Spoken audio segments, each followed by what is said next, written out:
1 Tesalonika pasal 4, demikianlah firman Tuhan. Akhirnya saudara-saudara, kami minta dan nasihatkan kamu dalam Tuhan Yesus. Kamu telah mendengar dari kami bagaimana kamu harus hidup supaya berkenan kepada Allah. Hal itu memang telah kamu turuti, tetapi baiklah kamu melakukannya lebih bersungguh-sungguh lagi. Kamu tahu juga petunjuk-petunjuk mana yang telah kami berikan kepadamu atas nama Tuhan Yesus. Karena inilah kehendak Allah, pengudusanmu, yaitu supaya kamu menjauhi percabulan, supaya kamu masing-masing mengambil seorang perempuan menjadi istrimu sendiri dan hidup di dalam pengudusan dan penghormatan. Bukan di dalam keinginan hawa nafsu, seperti yang dibuat oleh orang-orang yang tidak mengenal Allah. Dan supaya dalam hal-hal ini orang jangan memperlakukan saudaranya dengan tidak baik atau memperdayakannya. Karena Tuhan adalah pembalas dari semuanya ini. Seperti yang telah kami katakan dan tegaskan dahulu kepadamu. Allah memanggil kita bukan untuk melakukan apa yang cemar, melainkan apa yang kudus. Karena itu, siapa yang menolak ini bukanlah menolak manusia, melainkan menolak Allah yang telah memberikan juga Roh-Nya yang kudus kepada kamu. Tentang kasih persaudaraan tidak perlu dituliskan kepadamu, karena kamu sendiri telah belajar kasih mengasihi dari Allah.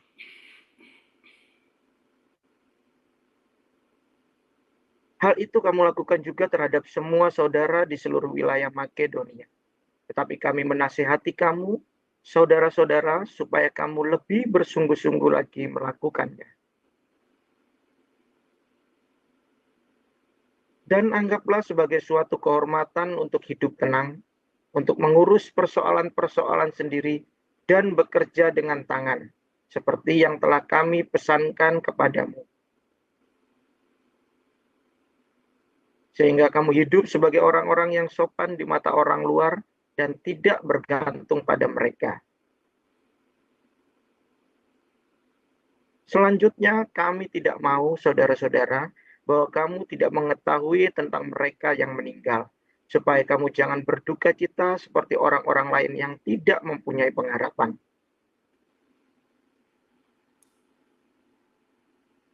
Karena jikalau kita percaya bahwa Yesus telah mati dan telah bangkit, maka kita percaya juga bahwa mereka yang telah meninggal dalam Yesus akan dikumpulkan Allah bersama-sama dengan Dia. Ini kami katakan kepadamu dengan firman Tuhan, kita yang hidup, yang masih tinggal sampai kedatangan Tuhan, sekali-kali tidak akan mendahului mereka yang telah meninggal.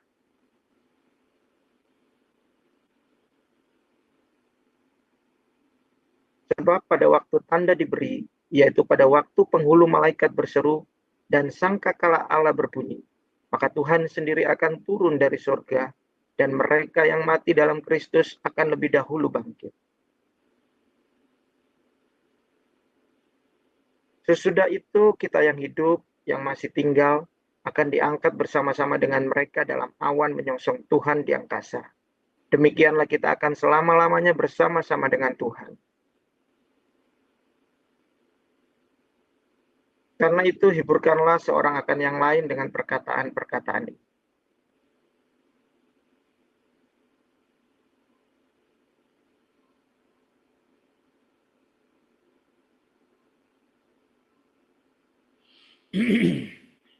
Oke, terima kasih Pak Yakin Alvaro, Felix, dan dari siapa multimedia. Terima kasih ya multimedianya. Pak Yuda ya.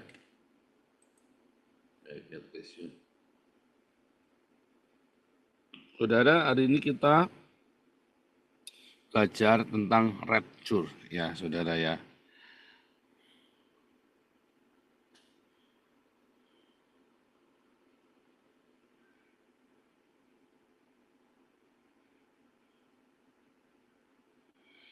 Ini banyak salah kaprah ya tentang rapture ini ya.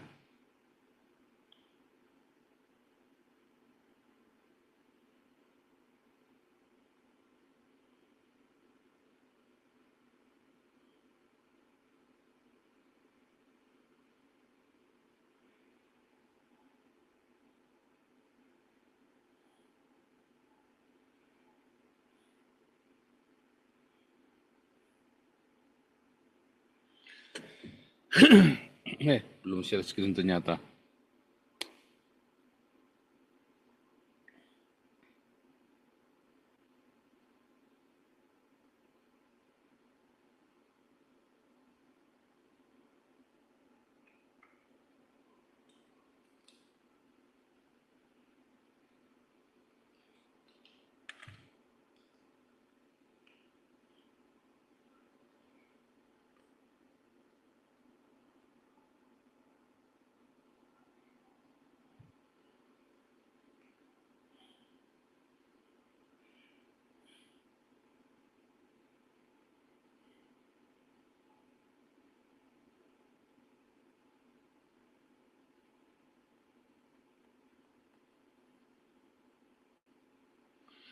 Kata rapture ini, ya, sebenarnya kalau di dalam Alkitab manapun Anda tidak akan menemukan kata rapture kecuali Alkitab Vulgata berbahasa Latin. Ya, kata rapture ini. Saya tunjukkan kepada Anda ya, ini ya. 1 Tesalonika 4 ayat 17 ini ya. Ya nos kui vivimus kui relin kui mur simur rapiemur. Ya, kumilis in nubibus oviam Christo in aera. Semua sepakat kata aera ya, udara. Nggak bilang uranon loh saudara ya. Semua menerjemahkannya udara, in the air. Ya, luh ya kalau dalam bahasa Belanda. Tapi dia nggak bilang sky, nggak bilang himmel. Coba kita lihat ya di dalam Alkitab yang bahasa Inggrisnya. Dia bilang apa? Lord in the air. Lihat itu ya, yang merah itu ya. Will them in the clouds to meet the Lord in the air. Coba kita lihat Alkitab bahasa Jerman, bahasa Belanda dulu. Ya, dia bilang apa? In the Lucht. Ya, in the Lucht.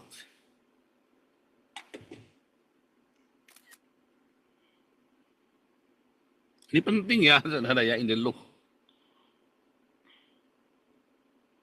Terus, kalau Anda lihat di dalam Alkitab bahasa Jerman,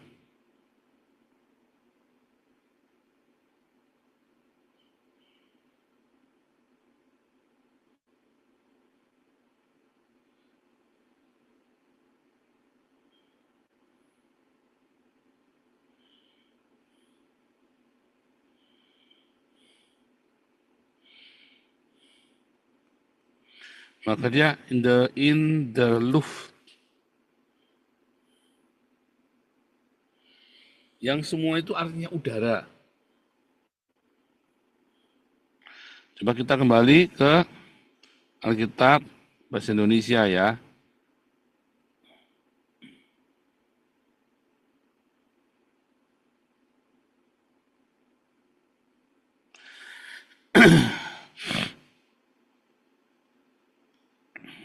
Semua ya, artinya apa? Di angkasa. Ya, coba kita lihat Alkitab TL ya. Terjemahan lama.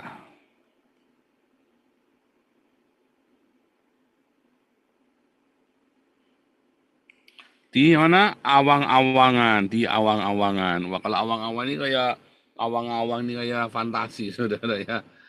Ah, nggak cocok ya, terjemahannya.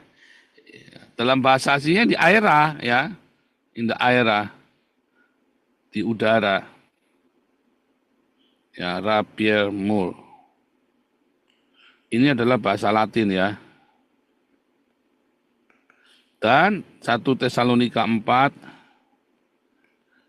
17 ya rapier mur. Rapier mur itu artinya sebenarnya bukan terbang naik begitu saudara ya. Ya, tetapi itu ya.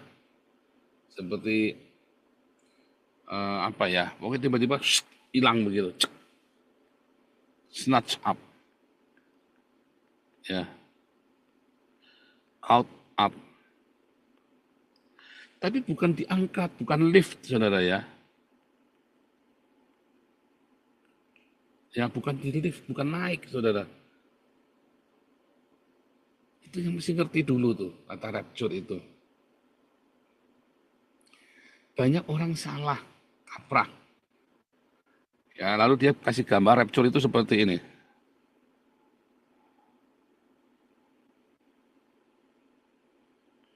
Termasuk saya ya, karena kalau saya kan dulu tidak detail ya. Setelah saya mengerti, wah ternyata, nah ini kan rapture ini ya. Kalau misalnya Anda lihat di Wikipedia nih, mana ada gambarnya nggak? Oh, nggak ada gambarnya ya.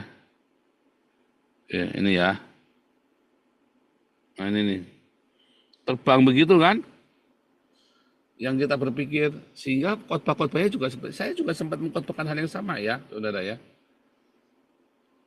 Loh, sebelum saya masuk ke dalam tentang apologetika itu, dan saya baru memahami ini rapture ya bukan seperti ini itu ya baru 2 tahun ini. Ya, saya baru memahaminya. Atau kita mulai memperdalam lagi. Semakin saya mengajar kitab Wahyu, makin jelas. Ternyata nggak seperti ini kejadiannya nanti.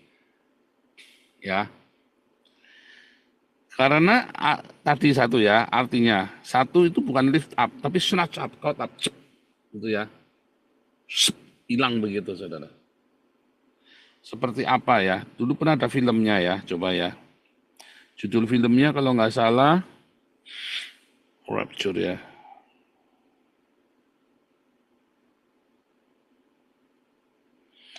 Filmnya ini ya. Filmnya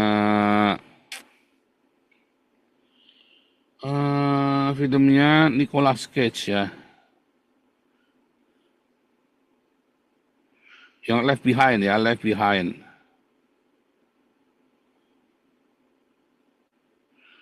Left Behind ya. Nicolas Cage. What's going on? Y'all see? Hope nothing amazingly this Cage is. Yo! Atau hilang Oh ya. my God, my holy naked. This is our God. Was my mom? I love you, sis. Jelek I love banget you sih ini. too, little brother. Give me a hug. Oh, hilang tuh ya. What Nah did itu he ya. ask? I love you, sis. I love you too, little brother. Give me a hug. Hilang tuh. What did he ask Supaya for? hilang semua tuh. Nah itu Oh namanya my- snatch up. Itu namanya rapture tuh. Ya, saudara ya. Menurut pemikiran si itu, hilang begitu. Tapi apakah benar-benar hilang begitu, saudara? Snatch up begitu. Ya. Apakah benar begitu, saudara? Terus, jadi tinggal pakaiannya doang tuh. Nggak seperti ini ternyata ya. Ternyata tidak seperti ini. Hilang seperti itu ya. Ulang ya. Ulang ya, ini cuma suaranya mengganggu sekali ya. Suaranya jelek banget. I love you, sis. I love you too, little brother. Give me a hug. Just. Nah, itu hilang ya. What Pada did he hilang ask semua, for? pada bingung ya. Oh Kan? my God. I love you, sis. Lihat I ya, love ulangi you ya. too, Perhatikan little ya. Ini kan brother. Give me a orang-orang tuh. hug. Tuh. Tadi orang yang ini kan tadi di depannya ada orang juga nih kan. Hilang kan. Ini juga hilang tuh. Anaknya hilang, tinggal pakaiannya aja. Nah ternyata nggak seperti itu. Ya nggak seperti itu. Nah itu ya.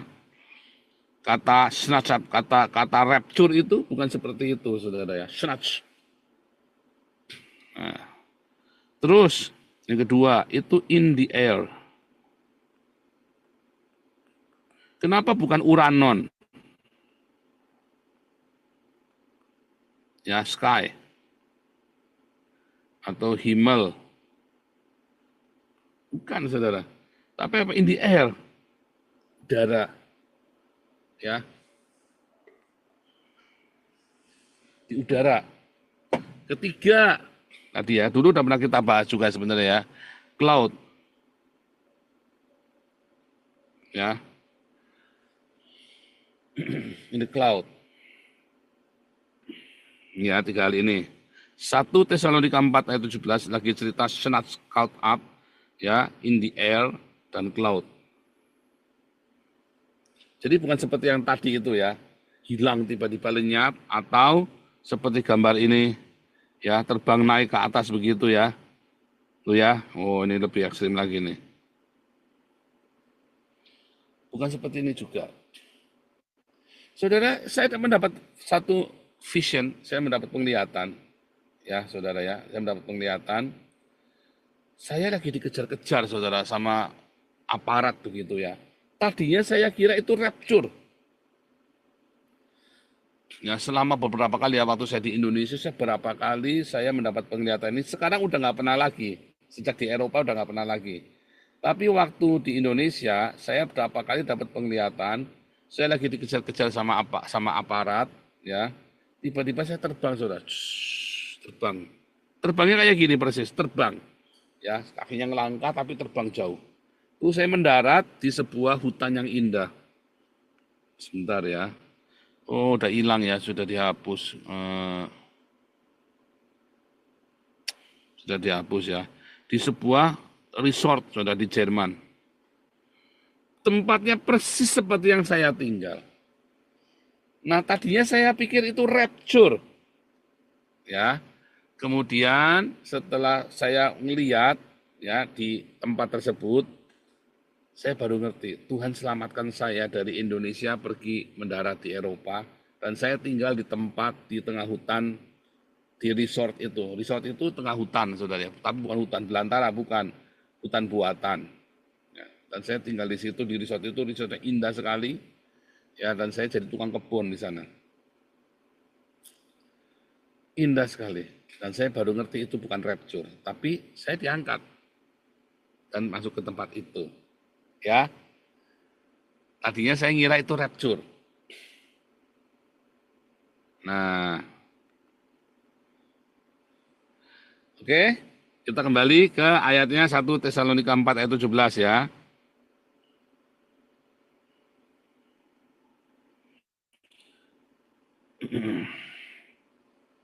Sesudah itu kita yang masih hidup, masih tinggal diangkat bersama, ini kata diangkat bersama dengan mereka. Ya, rapture. Bukan diangkat loh saudara. Tadi ya, bersama dengan mereka dalam awan, in the clouds, menyongsong Tuhan di angkasa, demikianlah kita akan selama-lamanya dengan Tuhan. Ya, tadi ada 3.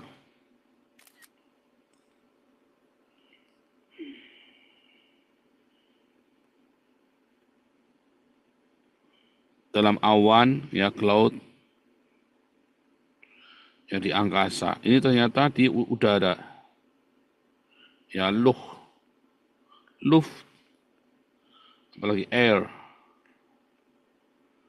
Ya. Tidak satu pun yang menyebutkan itu adalah uranon atau di langit, seperti yang tadi Anda lihat gambarnya itu. Nah, ternyata kata rapture itu sendiri artinya snatch. Ya, snatch up. Ya, tetapi bukan hilang. Dan ada cloud di situ ya, bersama dengan mereka dalam awan, menyongsong Tuhan di luh. Nah, ini penting ya 3 hal ini. Sekarang kita lihat ya kata ini ya diangkat, kata rapture. Kita lihat di dalam rapture itu dalam 1 Korintus 15 ya. Oh sebentar ya, sebentar sebelum kita masuk sana. Saudara, kata rapture, teologi rapture ini baru ada abad ke-19 saudara ya. Teologi rapture. Ya, apa namanya, terminologi rapture. Yaitu dengan adanya dispensasional teologi, dispensasionalism, bentar ya, supaya jelas ya. Dispensasionalism.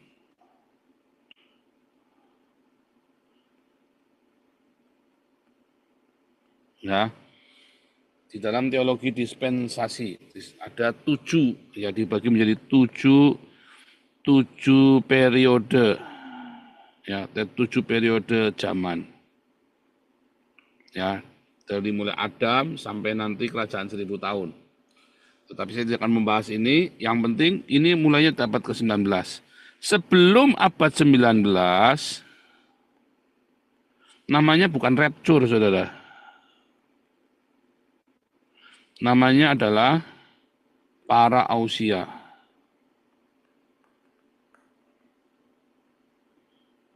Martin Luther percaya bahwa parausia itu nanti terjadi di zamannya dia. Saya nggak terjadi. Martin Luther berkeyakinan ya, semua teolog, semua jurnal yang saya baca tentang Martin Luther selalu menuliskan, tidak lupa menuliskan bahwa Martin Luther percaya parausia. Parausia ini adalah kedatangan Tuhan.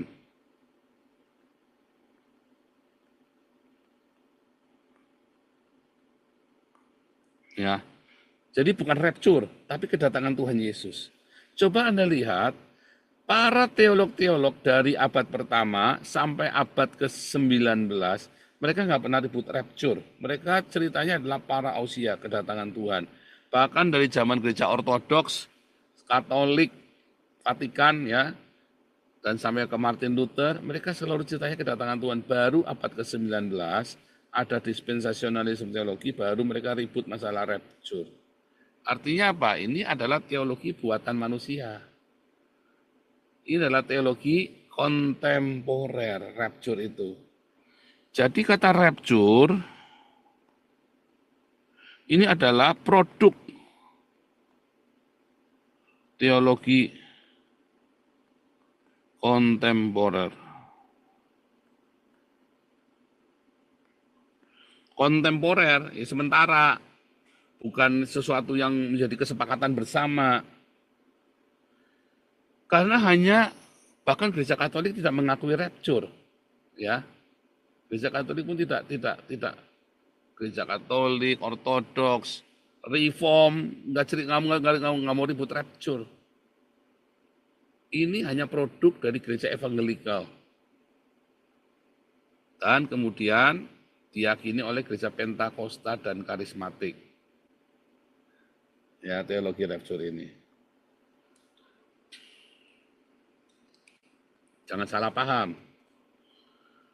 Prosesnya benar, tapi kejadiannya nggak seperti itu. Ya, prosesnya benar, tapi kejadian tidak seperti itu.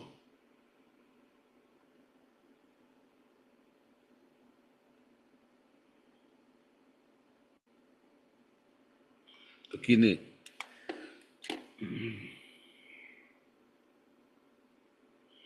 lihat, kita mau membahas satu tentang rapture.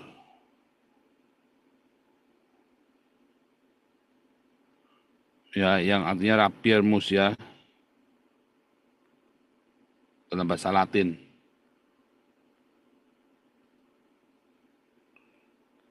Lalin. Oh, makanya salah. Dalam bahasa Latin ya, rapiermus. Yang artinya bukan diangkat. Ya, bukan artinya bukan diangkat. Bukan ya. Tapi artinya apa? Snatch. Ya. Snatch up. Sebuah flash. Ya kan, sekejap mata. Sekejap mata. Anda lihat 1 Korintus 15 ayat 52.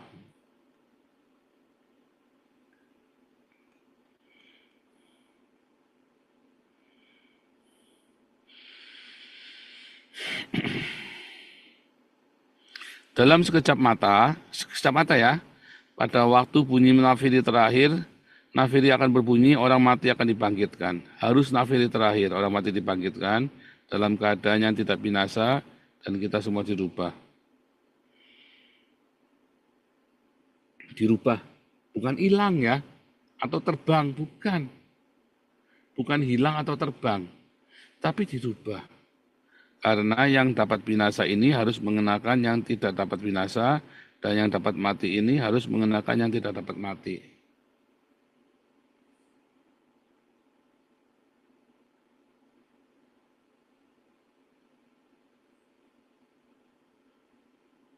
Ya.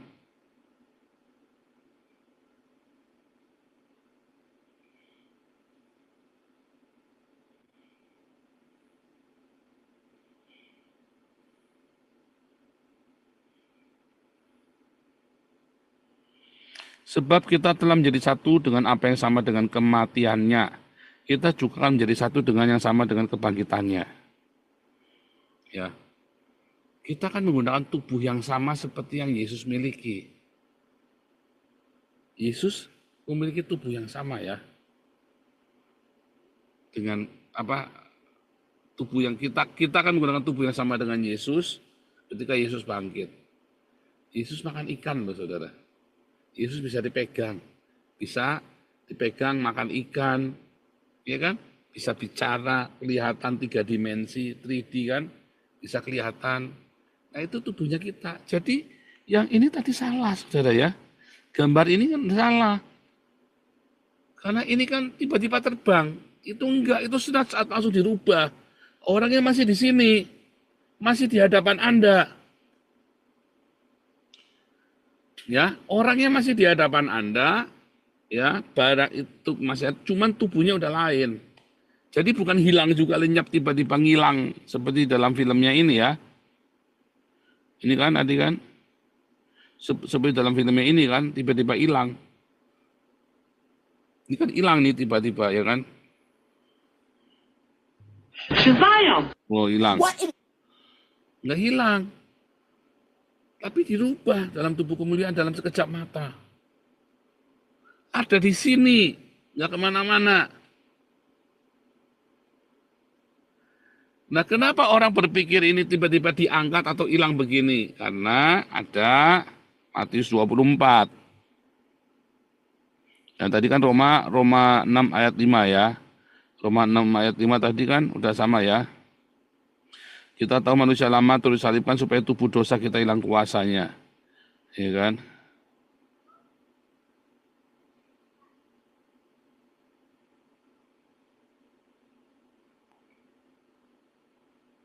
Bentar ya.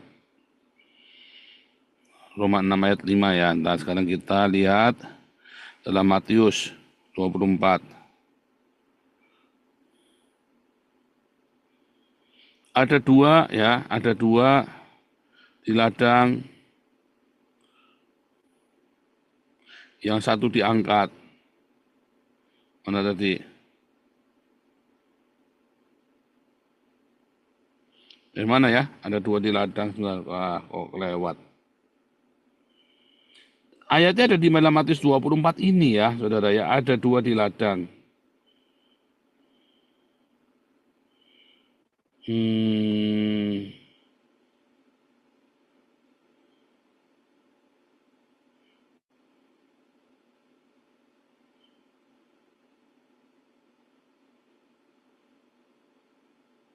Mana saudara ayatnya? Kok hilang kelewat bentar. Ada 2 di ladang, yang satu diangkat, satu tinggal. Ada 2 di pembaringan, satu diangkat, satu ditinggal. Kok enggak ketemu? Sebentar.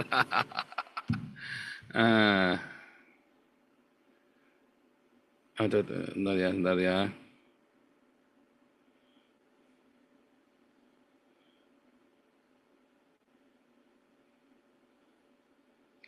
Di Lukas ya, ada di Lukas ya. Pada waktu itu ada Lukas 21 ya. Ada 2 orang di ladang, satu diangkat, satu ditinggal. Ada 2 di ladang, satu diangkat. Kelewat terus nih ya. Pada waktu itu kalau ada 2 orang di ladang, di Matius 24 masih ya ternyata ya ayat 40. Yang seorang akan dibawa, ayatnya itu ya. Yang seorang dibawa, kalau ada 2 orang perempuan sedang memutar batu kilangan, yang seorang akan dibawa. Kenapa dibawa? Kita tidak tahu apa maksud dibawa ayat 40 ini ya. Matius 24 ayat 40 kita lihat.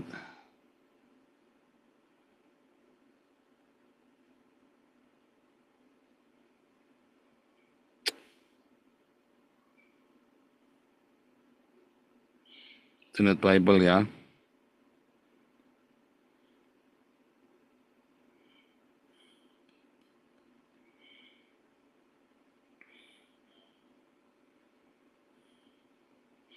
Then there will be two men in the field, one will be taken and one left. Ya. Debate among the commentators, scholars over the phrase, one will be taken and one left, but whether one is taken for judgment or for salvation. Oh, saudara. Jadi ternyata kata di taken-nya ini, ya, itu untuk judgment atau untuk selamatkan. Apakah kata taken ini berarti dia nanti rapture terbang tadi, atau jangan-jangan itu diambil sama antikris karena mau dihukum, ya kan? Apa yang dimaksud dengan taken?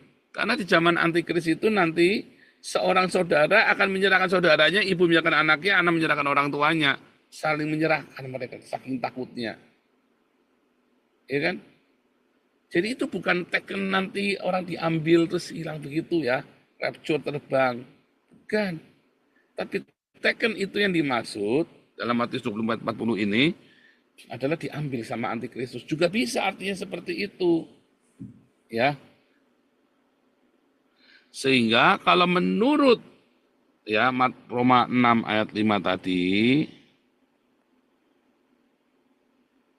kita akan menggunakan tubuh yang sama dengan Kristus, tubuh yang sama dengan Kristus, kan dirubah tubuh, bukan hilang ya.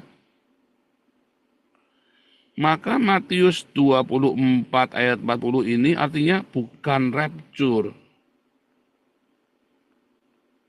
bukan diangkat, tetapi artinya diambil oleh antikristus. Ya. Tiba-tiba polisi datang diambil. Karena kamu diserahkan oleh anakmu, oleh suamimu, istrimu, oleh keluargamu, saudara. Karena kamu percaya kepada Yesus. Itu yang benar. Ya. Itu makna rapture-nya. Jadi Anda semua harus siap-siap. Kedua, tadi kata cloud. Ya. Kata clouds atau awan. Kalau kita lihat ya di dalam, dulu sudah pernah saya tunjukkan ya. Sudah pernah saya tunjukkan di dalam 2 Tawarik 7 ya, 2 Tawarik 7.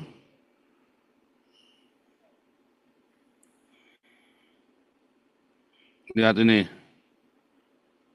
2 Tawarik 6, bukan 7 ya.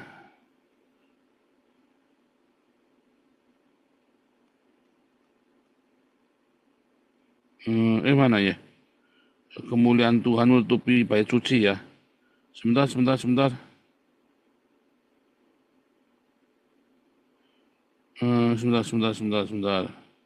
Api tali dan langit.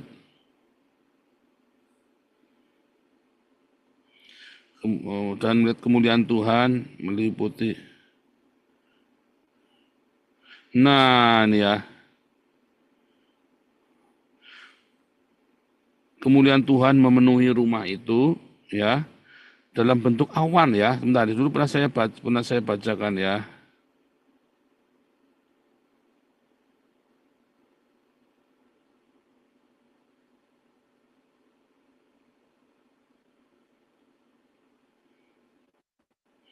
Dan awan kemuliaan Tuhan. Jadi dalam 2 Tawarik 7 ya. Nah ini ya, Keluaran 40 ayat 36. Lalu awan itu menutupi kemah pertemuan suci, kemuliaan Tuhan memenuhi kemah suci. Tadi di dalam 2 Tawarik 7 ada kemuliaan Tuhan memenuhi bait suci. Nah, ternyata itu awan itu menutupi kemah pertemuan, awan kemuliaan Tuhan, clouds. Ya. Jadi cloud yang dimaksud itu awan, bukan kayak sunggokong, saudara ya. Anda lihat sunggokong naik awan ya. Jangan berpikir sunggokong naik awan, saudara.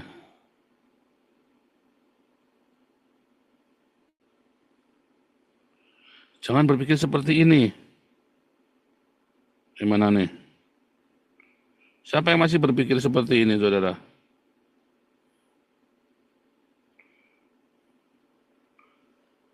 Goku ini kan Goku nih, naik awan.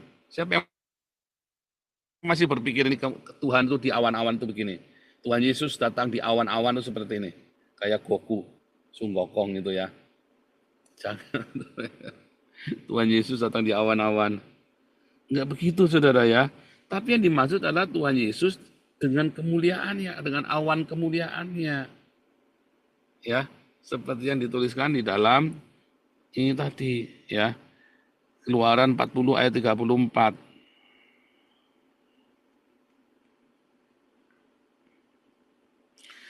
Ya, kemuliaan itu awan. Kalau Anda ingat lagi ketika Musa naik Gunung Sinai, lalu awan menutupi Gunung Sinai. Dari situ, dari dalam awan itu Tuhan bicara. Ya.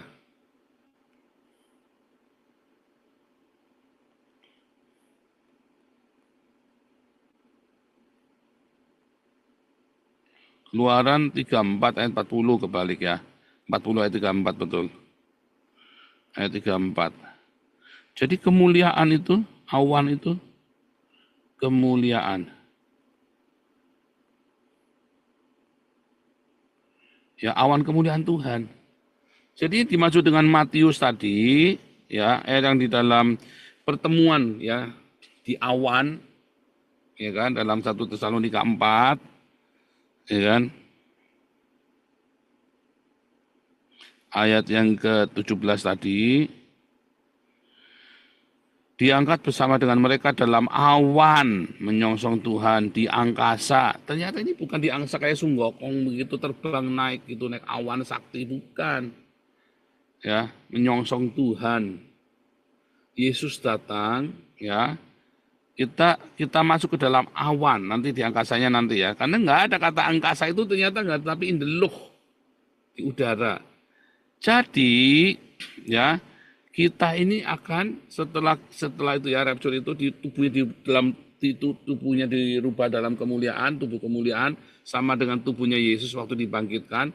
Anda masih ada di situ, di tempat Anda berpijak, disitulah Anda, ya, itu dirubah tubuhnya yang tadinya darah dan daging.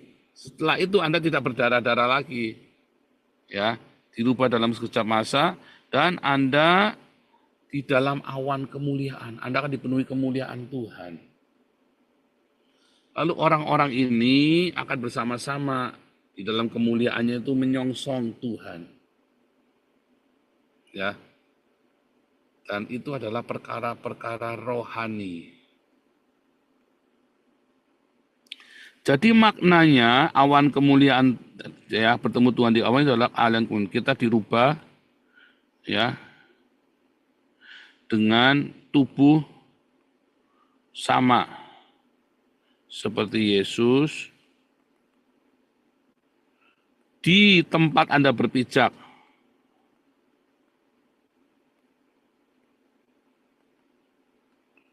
Jangan tidak pergi kemana-mana, nggak hilang. Ya, di tempat Anda berpijak. Kemudian itulah kemuliaan ya, kemuliaan sorga, ya, awan kemuliaan sorga memenuhi kita, memenuhi orang percaya. Itu yang terjadi, saudara. Kalau Anda yang suka ngerokok, ya jangan-jangan itu bukan awan kemuliaan Tuhan, tapi jangan-jangan asap rokokmu, saudara. Jangan sampai nanti Anda kepal-kepul memenuhi. Wah, rapture ini dipenuhi dengan awan kemuliaan. Ya edan, saudara, ya jangan begitu. Itu Anda memang ngada-ngada. Yang ngarang itu namanya, ya jangan. Aduh, Anda suka ngerokok kepul asapnya di mana-mana. Wah, rapture edan, saudara. Enggak begitu. Hati-hati, saudara. Jangan salah kaprah, jangan keter. Sudah dijelaskan ya. Aduh. Dia rapture sendiri, ya dia rapture sendiri Yohanes. Kacau dia orang ini. Aduh, kepal kepul. Wah, rapture bukan awan kemuliaan itu. Itu Anda nggak melihat awan itu ya. Itu sebuah makna rohani, tiba-tiba Anda tubuhnya penuh dengan kemuliaan sorga. Ya.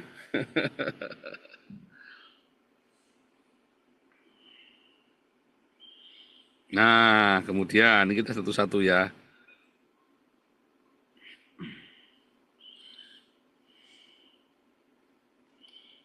Yang ketiga, di udara, ya, air, luft, ya, udara. Ini dalam hembusan itu udara, saudara. Anda jangan mikir jauh nun di sana, bukan. Sehingga Anda harus terbang tinggi ke awan, bukan. Tapi itulah sebuah ungkapan ada di sini, Anda dirubah ya, dan bertemu dengan Tuhan Yesus di udara ini loh, di udara. Kenapa sih nggak bilangnya Uranon? Yesus naik ke Uranon loh.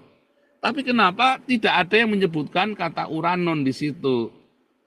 Langit ya, Uranon di langit, surga, Uranon semua. Tapi bilangnya loh in the air, in the aero. Aera. Karena itu adalah rohani. Ya kan? Artinya di sini, ya alam roh. Kita adalah tubuh Yesus, tubuh yang sama dengan Tuhan Yesus. Ya. Tetapi secara jasmani, ya yang di atasnya jasmani bisa dipegang. Ya, secara jasmani tapi tidak dibatasi ruang dan waktu. Udah nggak dibatasi ruang dan waktunya kita lagi. Bisa dipegang. Anda dengan ibu Anda, semua ya. Tapi Anda tidak dibatasi oleh ruang dan waktu lagi. Anda yang ada di Indonesia, lagi ngobrol-ngobrol sama anaknya nih, Bu Marjuni nih, rapture nih kan. Bu Marjuni rapture, lagi ngobrol-ngobrol sama anaknya. Coba, loh mama kok berubah? Anaknya kan bilang begitu. Loh mama kan kok berubah? Berubah apa? Berubah dengan tubuh kemuliaan. Loh kamu juga, gitu kan. Pembantunya bingung. Loh, aku gimana? Ya enggak berubah, kamu enggak percaya Yesus. Itu kan. Tetapi Bu Marjuni tiba-tiba bisa ngomong-ngomong sama saya di sini. Kalau sekarang kita ngomong-ngomongnya kudu pakai Zoom, kudu pakai alat. Tapi nanti enggak. Bu Marjuni ada di Indonesia, Welly ada di Australia, ya kan? Kalian ada di Amerika, tiba-tiba kita bisa ngomong begini seakan-akan kita ada di tempat yang sama. Tanpa dibatasi ruang dan waktu, bahkan jasmani kita dan rohani kita. Tiba-tiba kita bisa ada di sana, di tempat yang sama. Yuk, dari kita berdoa aja yuk di Hagio Center di Den Haag. Ya tiba-tiba ya kumpul kita di Hagio Center Den Haag itu. Duduk di ruangan yang sama.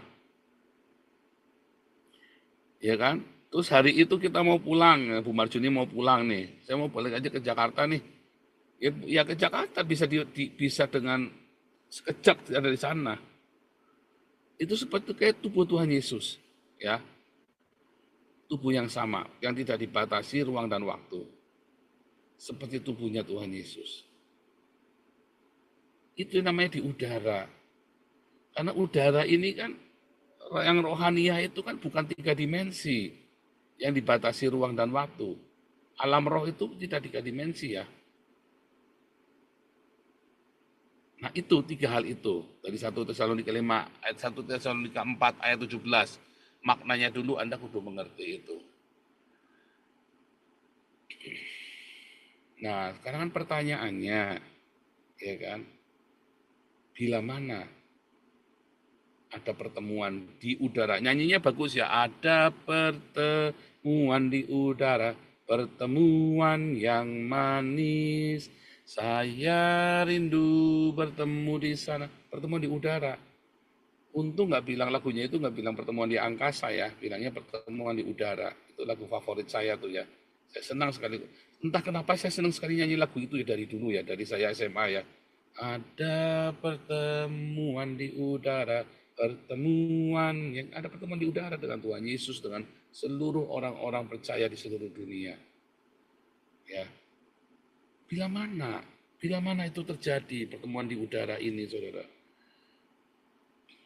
Ya, ketika Yesus datang, ketika para ausia ini, saat Yesus datang, ya, ada sangka kala terakhir. Nah, nanti dulu, jangan ke sana dulu ya.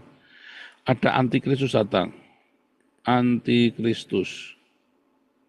Ya, menyatakan diri.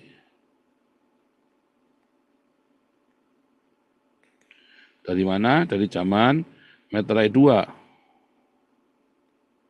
sampai dengan Meterai 7, sangkakala 1 sampai dengan sangkakala 7, sangkakala 6. Ya kan? Antikristus menyatakan dirinya saat Meterai 2 sampai 7, sangkakala 1 sampai 6. Ya kan? Wah, kita cocokkan sama, kita balik lagi ya ke yang kemarin ya, yang punyanya Philip Mantovan nih. Ini saya carikan yang punya Philip Mantovan nih. Ini kemarin yang nanya siapa ya? Saya lupa nih. Ini yang nanya bagannya ini ya, diagramnya Philip Mantova. Sebentar nih. Kan kemarin ya.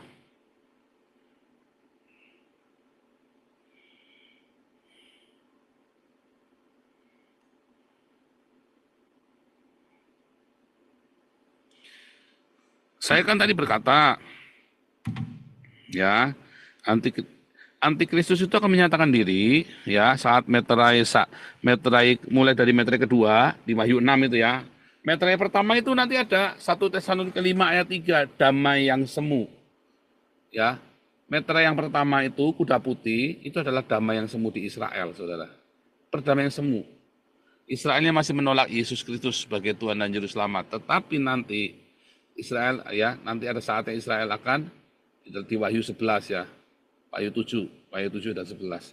Israel akan paham bahwa Yesus Kristus itulah Tuhan dan Juru Selamat, Mesias. Nah, di meterai kedua, Antikristus menyatakan dirinya, saudara ya, sampai meterai ke-7, sangkakala 1 sampai sangkakala ke-6. Ya. Nah, Anda lihat. Menurut Philip Mantova, ya, ada pengangkatan orang kudus, lalu 7 tahun pengangkatan dulu katanya ya. Ada pengangkatan dulu, lalu ada meterai 1 sampai 7 sangkakala, 7 cawan murka Allah dan sebagainya macam itu. Artinya Philip Mantova mengakui bahwa 7 meterai, 7 sangkakala adalah zaman antikristus. Ya kan? Tetapi Philip Mantova tidak membaca 1 Korintus 15 ayat 52. Apa? Sangkakala terakhir. Sangkakalanya ada di zaman antikristus. Sangkakalanya ada di zaman antikristus. Dan baru nanti ada sangkakala terakhir, karena 7 sangkakala. Sangkakala yang ke-7 Wahyu 11. Ya, 2 saksi Allah dibangkitkan. Ya. 2 saksi Allah itu dibangkitkan di dalam Wahyu 11. Lihat. Katanya ya, kedatangan Yesus itu yang kedua itu setelah apa? Setelah sangkakala yang terakhir. Setelah 7 sangkakala, baru Yesus datang. Kedatangan Yesus yang kedua. Sebentar, saudara. Yesus datang mau ngapain, saudara? Yesus itu nggak datang bolak-balik begitu, saudara ya. PP Jakarta bumi surga, nggak begitu, saudara.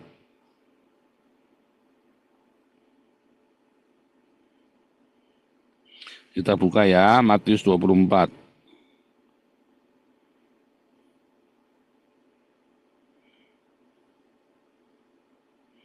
Kedatangan anak manusia, ya. Sudah siksaan pada masa itu, matahari menjadi gelap, bulan tidak bercahaya, bintang-bintang berjatuhan. Pada waktu itu tampak tanda anak manusia di langit, semua bangsa akan meratap, mereka akan melihat anak manusia datang di awan-awan, ya, dengan segala kekuasaan ya di langit, ya. Nah, ini bilangnya di Uranon, ya. Coba kita lihat ayat 30. Yesusnya di Uranon, ya. Karena dia kan perginya ke Uranon kan. Mana? 30.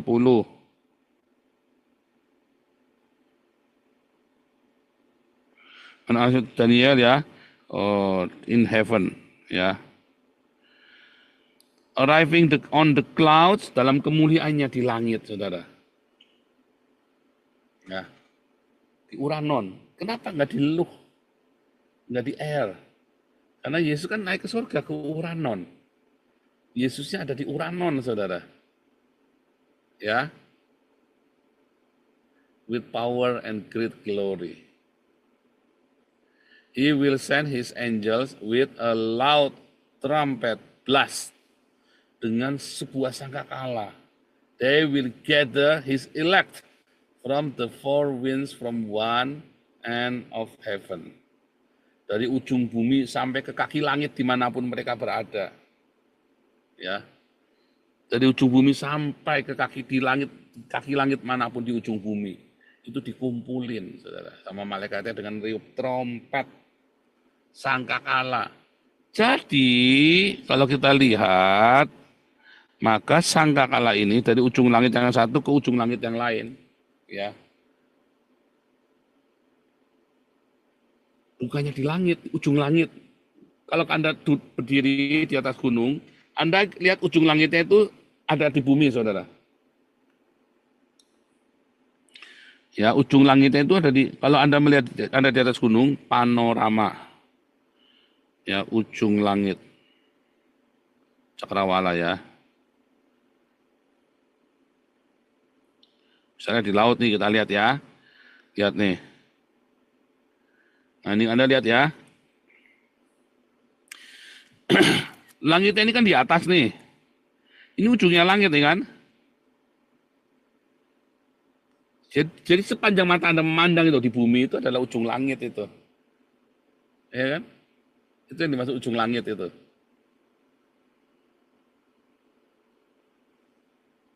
Paham ya? Jadi bukan di langit, bukan. Tapi ujung langit-langit, ya itulah ujungnya langit itu. Cakrawala itu yang Anda lihat itu. Perbatasan antara langit dengan bumi. Itulah ujung langit. Apakah nempel? Enggak, ini kan buminya bundar. Bulat, set. Jadi yang Anda lihat ujung langitnya bertemu dengan bumi itu. Artinya dimanapun di seluruh muka bumi ada orang percaya, itu semua dikumpulkan oleh malaikat, dirubah dalam sekejap mata. Dan ada sangkakala yang ditiup. Sangkakala yang mana lagi? Ya cuma 7 sangkakala itu ya sangkakala yang terakhir. Rasul Paulus sudah ngomong dengan jelas. Ya, tadi kan, wah lupa di save ya. Lupa di save tadi ya, sorry ya. Nggak apa-apa. Bentar ya. Saya kalau ini jadi lupa di save. Oh, Tuhan tolong ya, untuk semoga. Wah hilang ya, gawat. Lupa di save ya. Oke, nggak apa-apa deh. Jadi yang dimaksud dengan ujung langit ya.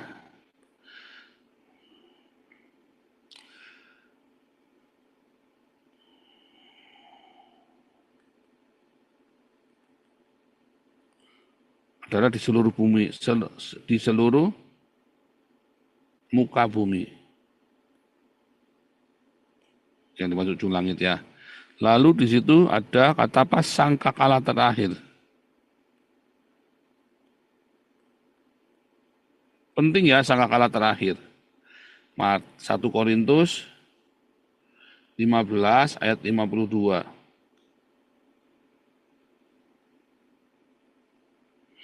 Tadi kan Matius 24 ayat 30 ya. Sekarang 1 Korintus 15 ayat 52.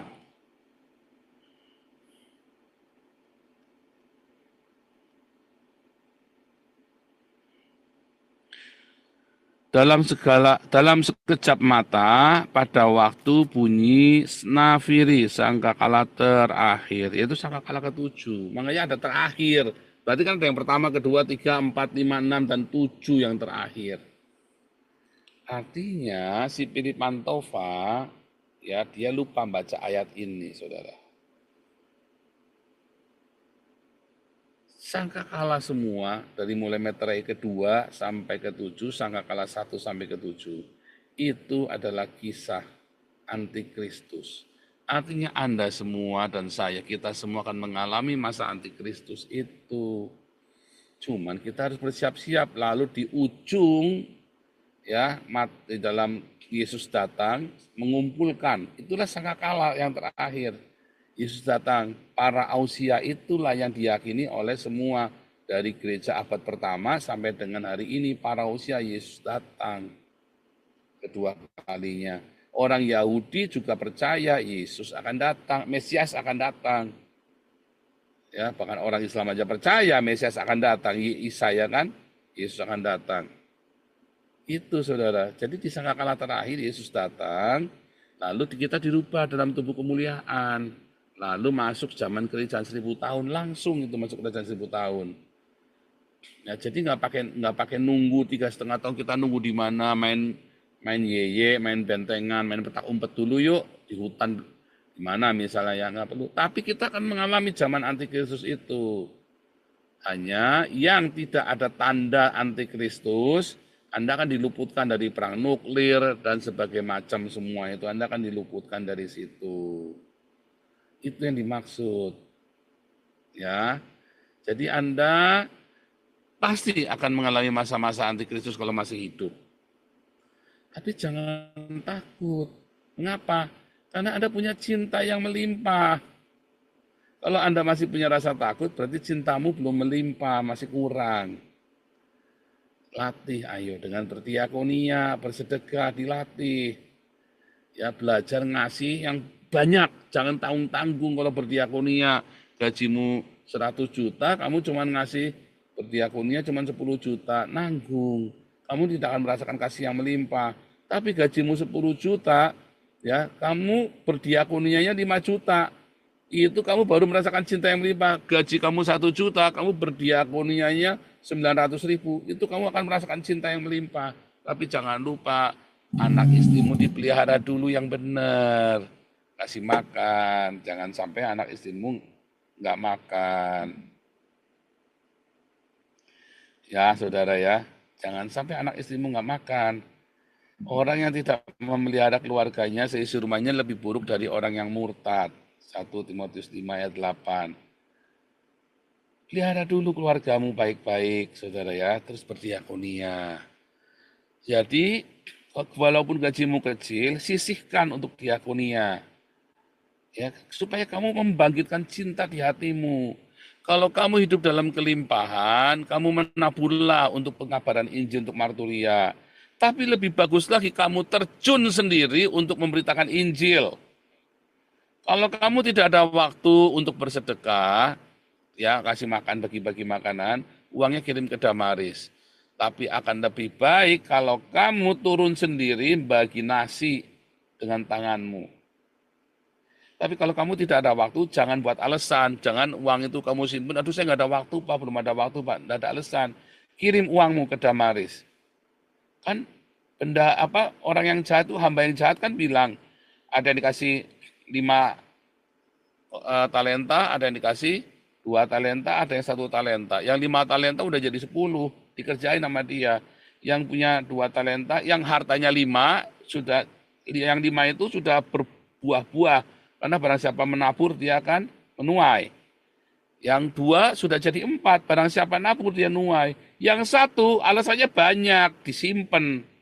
Loh kenapa kamu yang 1 kamu tidak kasihkan ke yang lain? Yang mengerjakannya, kata Tuhan Yesus. Sebab kamu begini, kamu begitu. Nah itu dia. Jadi kalau kamu tidak bisa bersedekah dengan tanganmu sendiri, turun di jalan, kasih makan, Kamu jangan banyak alasan, kamu kasih uangmu segera ke Damari supaya kamu jangan dimarahi sama Tuhan nanti. Anda yang tidak bisa memberitakan Injil belum ada nyali, kasih uangmu ke Damar Kasih yang memberitakan Injil. Ya, kamu lihat saya kan, beritakan Injil dengan berani di jalan kan. Saya adalah misionari Indonesia pertama di Eropa yang teriak-teriak di pinggir jalan memberitakan Injil, saudara, dengan konsisten terus-menerus. Ya, bahkan kita bikin project ya untuk Eropa. Bukan project ya, bukan dari gereja ke gereja, minta khotbah terus minta duit, entah. Saya malah mensupport gereja-gereja ini. Anda yang menabur untuk saya, Anda yang menabur untuk komunitas Hagios ini, Anda yang sedang memberkati Eropa, memberkati Belanda. Itu saudara. Jadi kalau kita lagi bikin project nih sekarang, Anda jangan menghindar, ayo menabur, jangan takut saudara. Kita lagi bikin project penginjilan yang ada di Belanda ini ya, kita mau lengkapi gereja-gereja. Gereja-gereja ini duitnya nggak banyak saudara, karena jemaatnya cuma 20 ekor. Tapi kita akan lengkapi mereka, kita akan menuai anak-anak muda. Nanti Anda lihat ya, kita akan menuai anak-anak sekolah minggu, ya anak-anak remaja-remaja, pemuda. Kita akan ada banyak sekali kegiatan ya, acara-acara yang luar biasa ya, eksplosif ya, Netherlands, explode. Ya kan? Lihat nanti kita akan bikin acara itu ya, saudara ya. Anak-anak sekolah minggu segala macam. Doakan terus. Anda yang tidak bisa jalan sendiri, belum punya nyali, memberitakan Injil. Oh, kita juga ada pemberitaan Injil ya, saudara. Kita baptis orang-orang di Indonesia ya, banyak sekali. Komunitas ini adalah komunitas internasional. Kita bukan hanya ngurusin Indonesia, tapi seluruh dunia. Anda yang di Hong Kong, di Australia, ayo turun ke jalan, jangan cuma ngesom doang. Kayak saya ini loh, turun ke jalan. Pertama mandiri dulu. Kalau Anda sudah bermultiplikasi, kita support sama-sama. Bikin komunitas, ya kan? Segala macam kita support. Ya Anda baptis. Banyak kayak saya di sini. Kan sudah saya kasih contoh. Ya. Anda yang di Amerika. Nanti saya pasti akan ke Australia, ke Amerika, ya, ke Hong Kong. Saya pasti akan samperin ya kalian semua. Supaya ayo kita motivasi. Ya, saudara ya. Kita ini komunitas internasional. Kita ini adalah komunitas internasional. Kita memberitakan Injil ke seluruh dunia. Di ujung-ujung bumi. Ya, yang di pelosok-pelosok Indonesia. Waduh, Indonesia dulu, Pak. Oh, saudara, Anda jangan berpikir Indonesia dulu. Kita ini komunitas internasional. Anda terbentuknya komunitas ini karena saya di Belanda, saudara. Karena komunitas internasional. Jadi, oh Indonesia dulu, oh jangan. Bukan begitu cara kerjanya Tuhan. Percaya saya.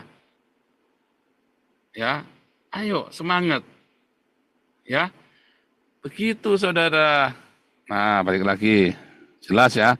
Jadi kesalahannya Philip Mantova tadi, ya dia lupa baca 1 Korintus 15 tadi ini ya.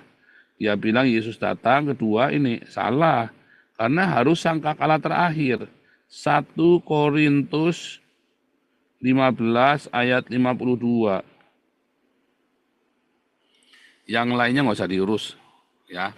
Yang paling penting kan ini nih sekarang nih. Ya, yang paling penting. Ya. Itulah salahnya Philip Mantova dan para pendeta-pendeta eskatologi yang ngajar-ngajar eskatologi. Dia lupa satu ayat, sangkakala terakhir. Makanya untuk itu yang Anda persiapkan bagaimana Anda bisa nanti di masa antikristus Anda tetap berdiri tegak di hari datangnya anak manusia. Berdiri tegak. Ya, di Lukas ini ya.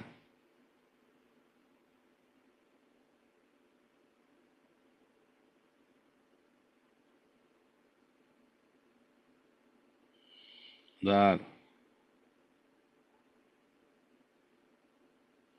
Di hadapan anak manusia.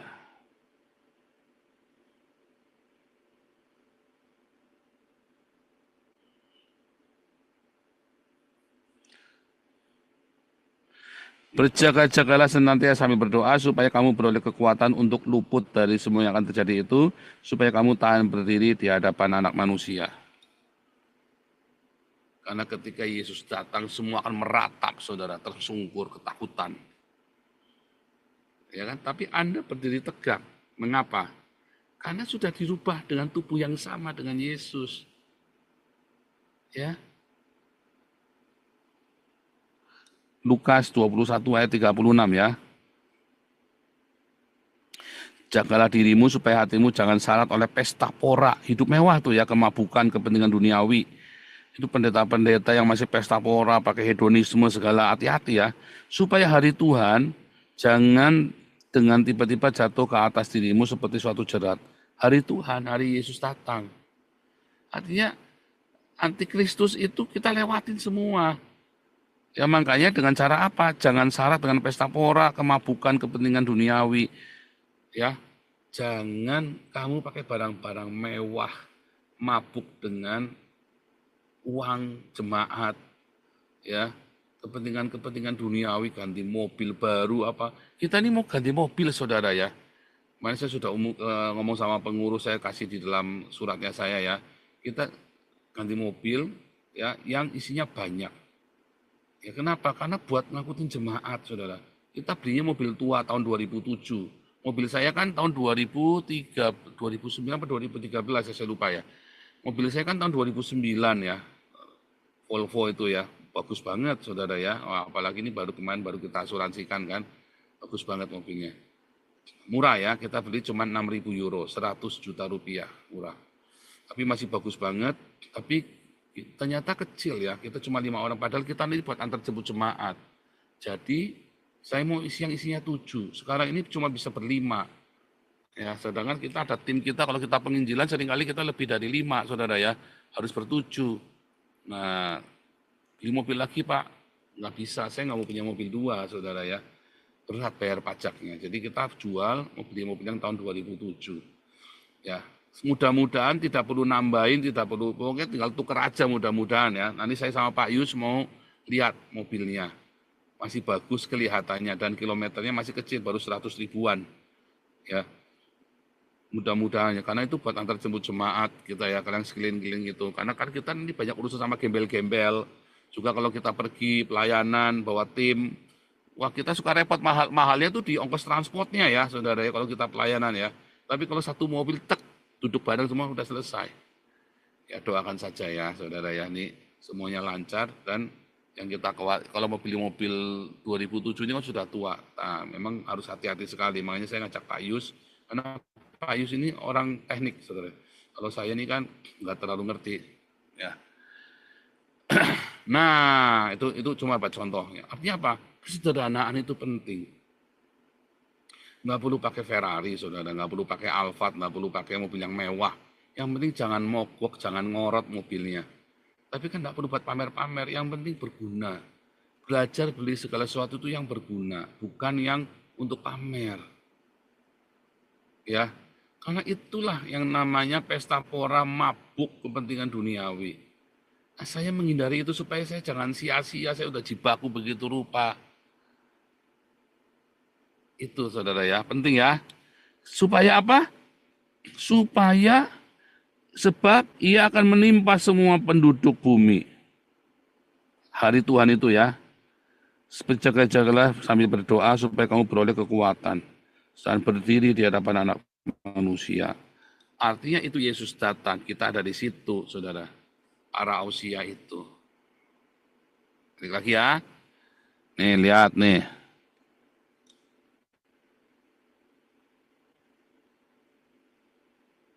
Yesus datang ini kan. Yesus datang, kita berdiri di hadapan Yesus. Artinya kita melewati ini, saudara. Oh, dibilangin jangan pesta pora kok. Berarti ada kemungkinan Yesus datang, kita lagi pesta pora. Ya. Makanya hiduplah sederhana. Ayo saudara-saudara, hiduplah sederhana. Hiduplah sederhana. Berbagi dengan saudara-saudara yang kekurangan. Kita ada Hagios Embun Pagi buat Anda bisa selalu menabur ya untuk teman-teman yang sedang dalam pergumulan ekonomi hidupnya. Ya, itu penting. Hiduplah sederhana, jangan berfoya-foya. Daripada kamu nabur buat pendeta-pendeta, akhirnya ketipu kan itu kemarin kan, pendeta yang hidupnya mewah ya, akhirnya ketipu semua. Kenapa ya? Sampai miliaran. Saya bilang, goblok banget, kenapa nggak dikasihkan ke kita ya? Kalau di kita kan dipakai untuk pelayanan semuanya. Coba saudara viralkan video saya ini, saudara. Kenapa dia jadi tidak untuk penginjil, tapi malah untuk foya-foya pendetanya? Saudara, Ibu Marjuni, Bu Mantu, Bu Lianti, Pak Stefan sudah lihat saya sendiri, saudara. Bagaimana kami hidup sederhana. Ya, setiap uang yang masuk, bahkan ini monetasinya kemarin kita ya, selalu kita gunakan untuk pelayanan. Bahkan monetasi YouTube ini pun kita dedikasikan buat pelayanan. Ya, kami sederhana, saudara. Teladanilah saya seperti saya meneladani Kristus. Sebab kalau kamu masih kepikiran syarat dengan ingin barang mewah, barang yang nanti kamu ketinggalan ketika Yesus datang. Itu loh. Ya, ketinggalan, kamu nggak akan dirubah dalam sekejap mata, tapi kamu akan ditimpa seperti ditimpa hari kebinasaan itu akan menimpa kamu. Ketika Yesus datang, Matius 24. Jadi kan karena ketika Anak Manusia datang, seluruh bumi akan memandang dia sambil meratap, ya kan?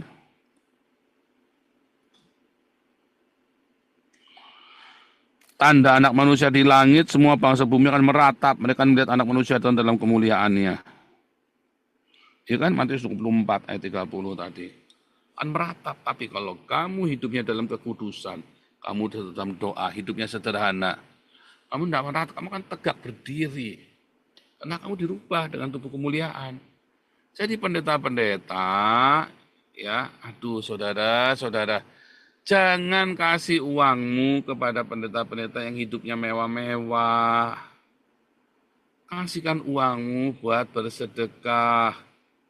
Coba kamu hitung, ya, uangmu, penghasilanmu, pakailah untuk sedekah. Kamu nanti akan bahagia. Sekarang aja kamu nanti akan bahagia. Contohnya keluarga kami.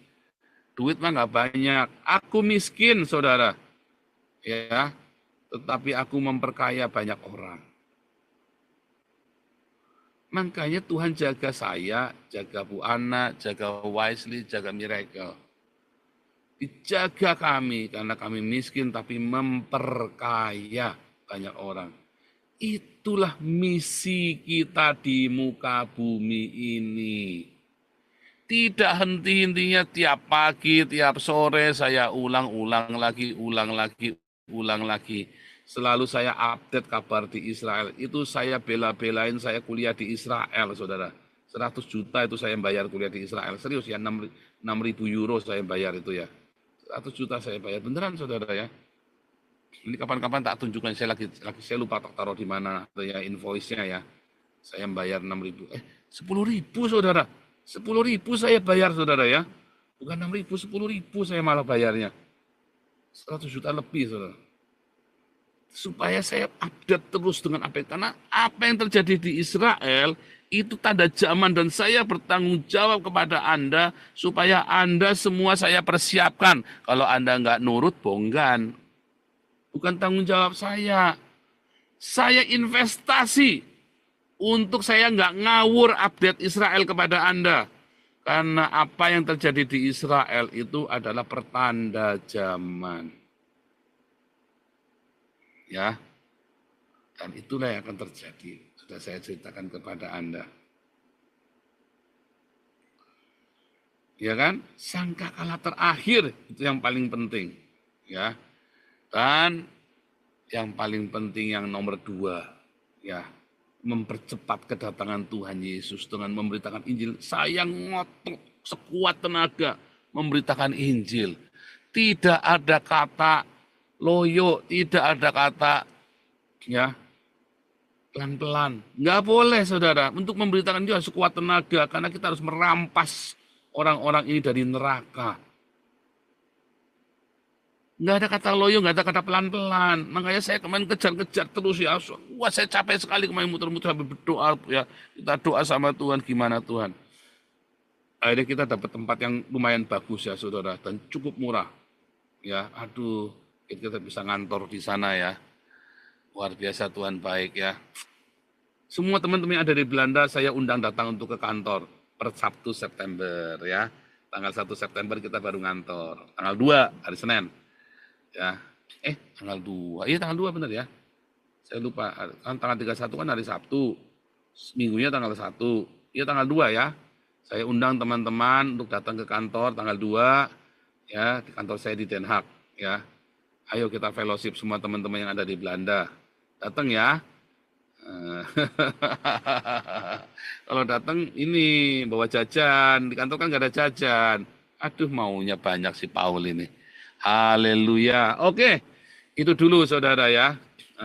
Itu dulu. Mungkin ini Pak Dr. Edison ada mau pertanyaan boleh ya, Dr. Edison silakan. Anda mau bertanya boleh ya, Dr. Edison silakan. Ya, terima kasih Pak. Ya. Terima kasih untuk penjelasannya. Shalom, selamat hari Minggu Shalom. semuanya. Ini cuma sinyal saya ini turun naik. Mudah-mudahan bisa dengar dengan baik. Ya, jadi tadi waktu dan caranya ya udah dapat penjelasan dan mungkin itu kita terima saja. Namun saya mungkin resume atau pertanyaan, jadi yang penting kan syaratnya gimana supaya dirubah ya. Diakonnya hidup sederhana, mengampuni, mengasihi.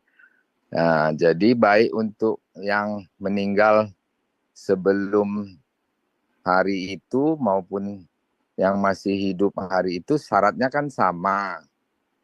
Lalu pertanyaannya lagi, jadi kalau yang tidak diubahkan itu masih ada kesempatan nggak Pak Paul? Udah nggak ada.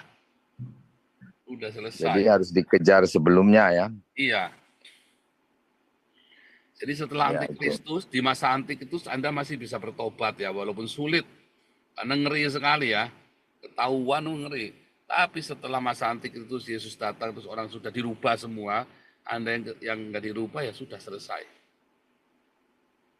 Oke, terima kasih. Ya hati-hati ya.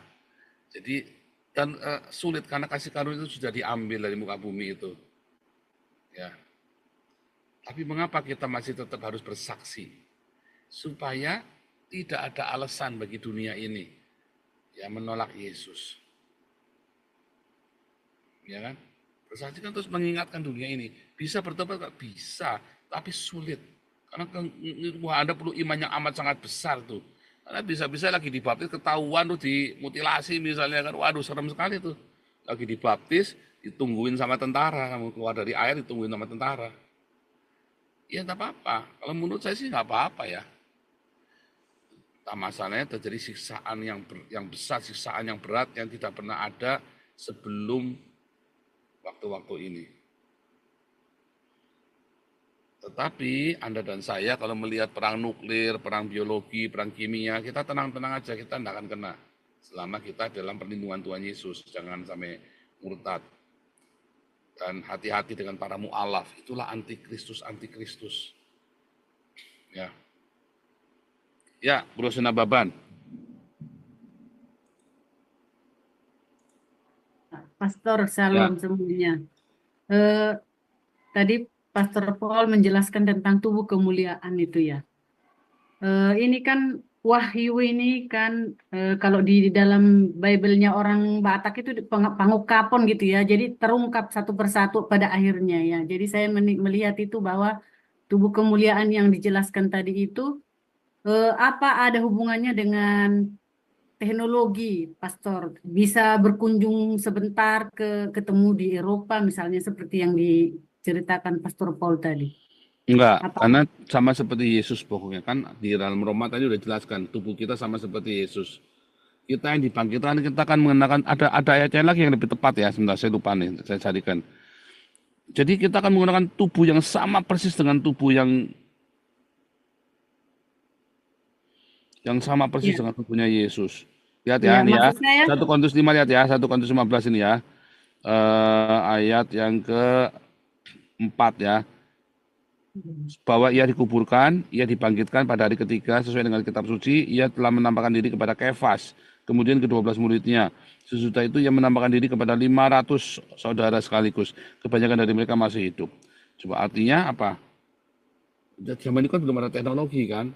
Itu dengan seperti itu. Ya Yesus selanjutnya menampakkan diri kepada Yakobus, kepada semua rasul.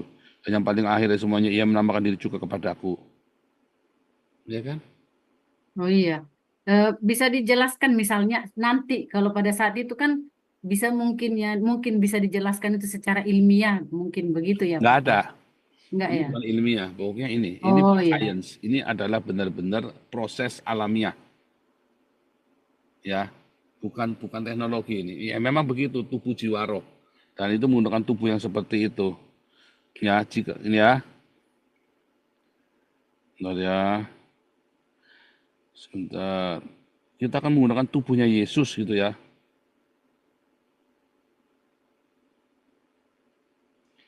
Kristus dibangkitkan dari antara orang mati sebagai yang sulung dari orang yang meninggal. Ya, sama seperti mau datang karena satu orang, siapa? Oleh Kain ya, satu orang kan Kain kan, yang makan buah kan dua, Adam dan Hawa.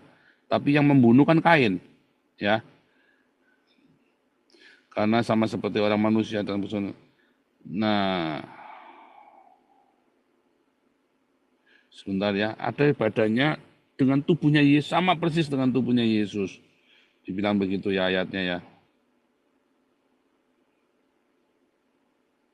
Oke, gitu ya Bu Rose ya.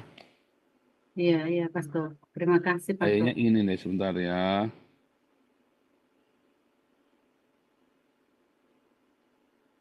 Ada tubuh surgawi apa tubuh duniawi. Kita menggunakan tubuh surgawi ya. Eh,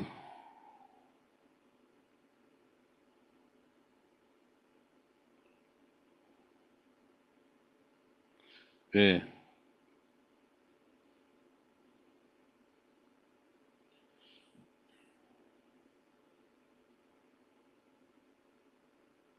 Oke, gitu ya, saudara. Belum ada pengumuman dari beasiswa, tapi kita sudah jalan ya, sudah running ya untuk beasiswa ya, saudara ya. Semua sudah didaftarkan.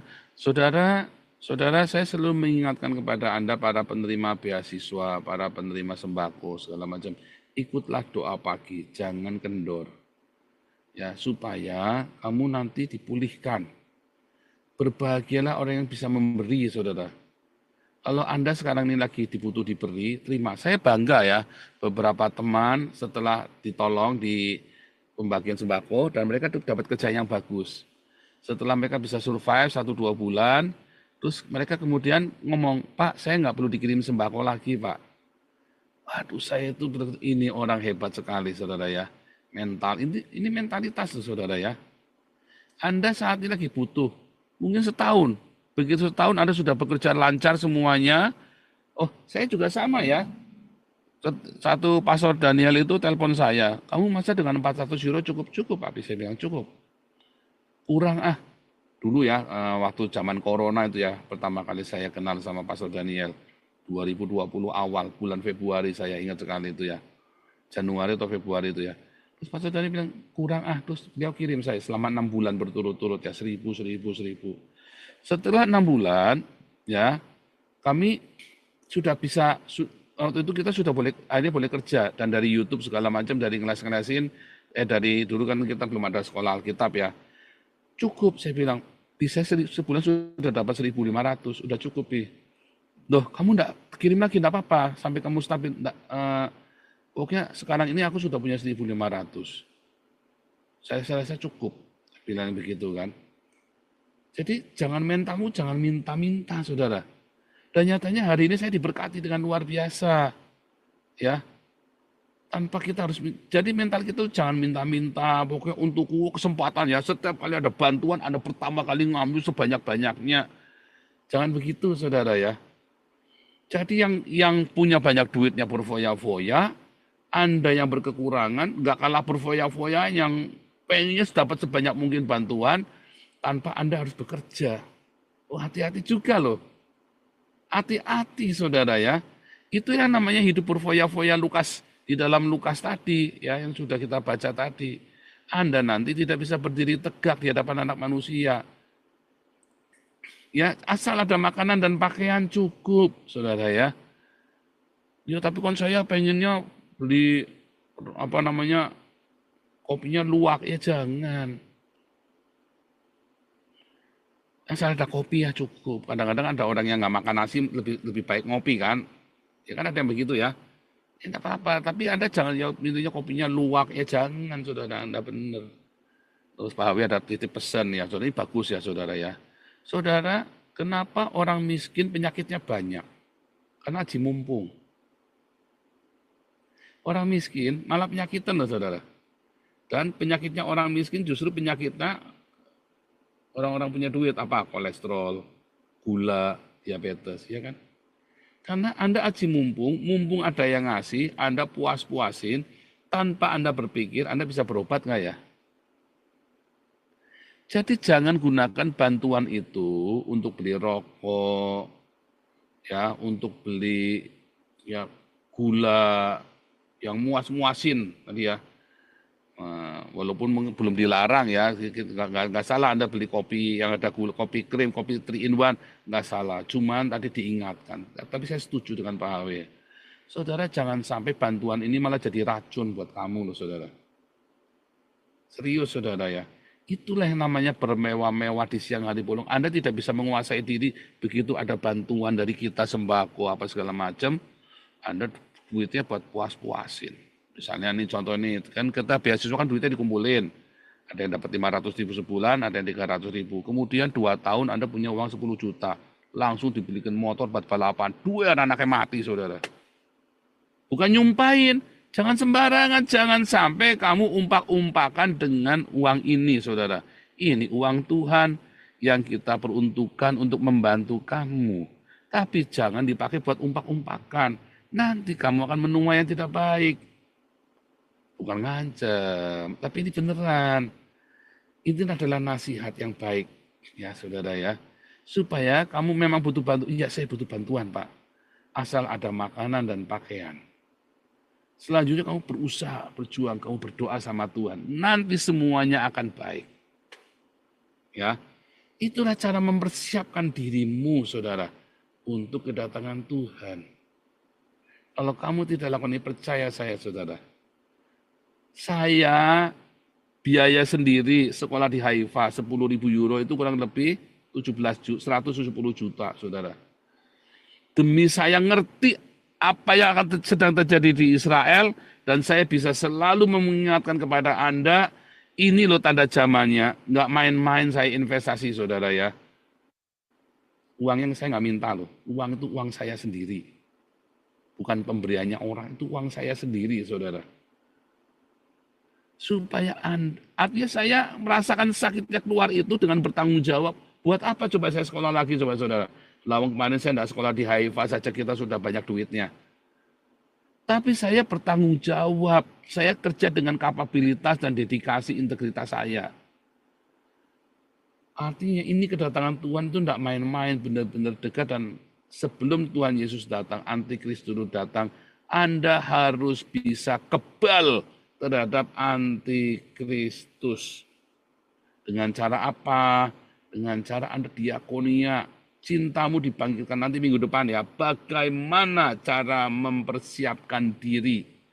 Ya, 5 gadis yang bodoh, perumpamaan talenta, dirham yang hilang. Ya, saudara ya. Kita akan cerita itu nanti minggu depan ya. Bagaimana kamu benar-benar memastikan aku udah siap belum nih. Hati-hati saudara.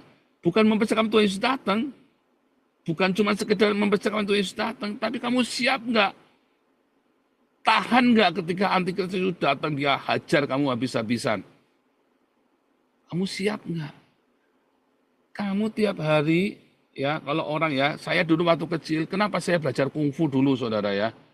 Karena kita tinggal di kampung, saya sekolahnya di negeri. Makanya papi saya nggak mau saya babak belur, tiap hari kita dilatih, sampai saya nangis-nangis ya kalau lagi latihan. Nangis-nangis, karena sakit sekali, badannya sakit semua. Ya. Itu tujuan dilatih sama. Kita persiapkan bagaimana Anda memasuki masa-masa yang tidak baik ini, tapi Anda tidak merasa bahwa itu tidak baik karena Anda siap. Sehingga Anda tidak seperti ketimpa sial. Ya, Tuhan Yesus memberkati. Oke, silakan kita akan recite. Nanti minggu depan kita lanjutkan ya. Yang recite ini pakaian, Pak, tapi Pakaian. pakaiannya nggak ada. Oh, siapa yang siap nih yang mau recite? Ada Bu Erida juga. Ya, Bu. Itu ada ini video baptisan kayaknya. Oh, pakaian ada tuh, udah. Oh, pakaian sudah ada ya. Pakaian sudah siap, kita video baptisan dulu ya. Kemarin ada baptisan berapa? 5 orang ya? 4. Pastor. Oke, tapi sebentar, Marcel. Ini Marcel kemarin dengan tim ya, baptis ya. Ini kita kasih ini dulu nih, sebentar. Ini ada yang kolektor lagi nih, sebentar ya, sabar.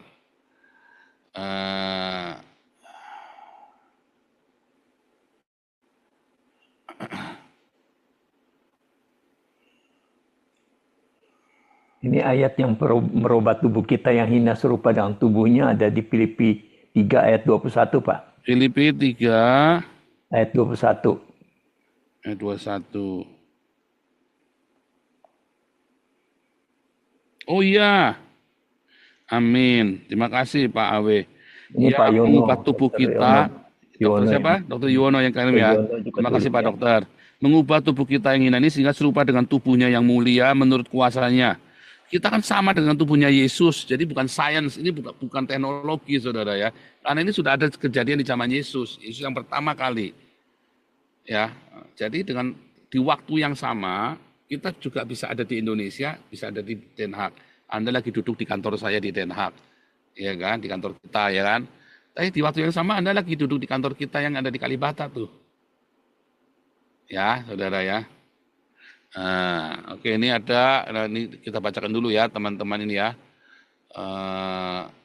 Sampai mana tadi ya? Saya lupa tadi ini ya. Kristen yang saya apa? Pembaptisan Pak tadi. Iya, oke. Pembaptisan ya, tapi dulu sebentar nih ada Cipta Ningtyas, Cahya Ningtyas, terima kasih. Kusti Ningsih Hartono, KKSQ, Brisbane, Australia. Oh ini Bu Santi kali ya, Santi Brisbane ya. Kristiani 7, Lindawati, Ritsil, Grace, Yosef Yang, Lisanto Handoyo. Semangat Pastor, amin. Ernie Bart, Yeni dari Kanada, Apul Siaan, Sulkifli Halim, Esther Sinsu dari Amerika. Oke, God bless you.